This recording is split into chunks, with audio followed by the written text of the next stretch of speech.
Comme lors de son passage en République démocratique du Congo, le pape François, arrivé vendredi après-midi au Soudan du Sud, a dénoncé la violence et ses effets. Assez de sang versé, a martelé le souverain pontife dans un pays où les conflits ont fait près de 400 000 morts durant la guerre civile de 2013 à 2018. Il a profité de sa visite pour exhorter les dirigeants sud-soudanais à un nouveau sursaut en faveur de la paix.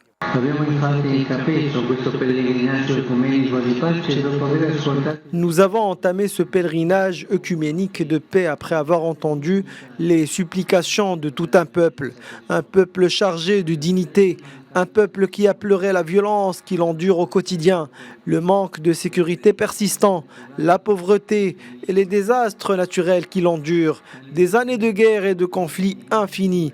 Aujourd'hui, le processus de réconciliation stagne et la promesse de paix n'a pas encore été complètement tenue.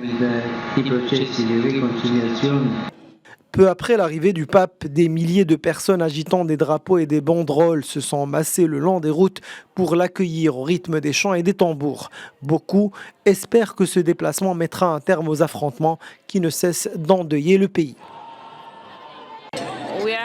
Nous sommes très contents car le pape nous visite. C'est une fierté. Je ressens de la joie, bien sûr. Le pape est venu pour faire régner la paix. Tout le Soudan du Sud est aux anges.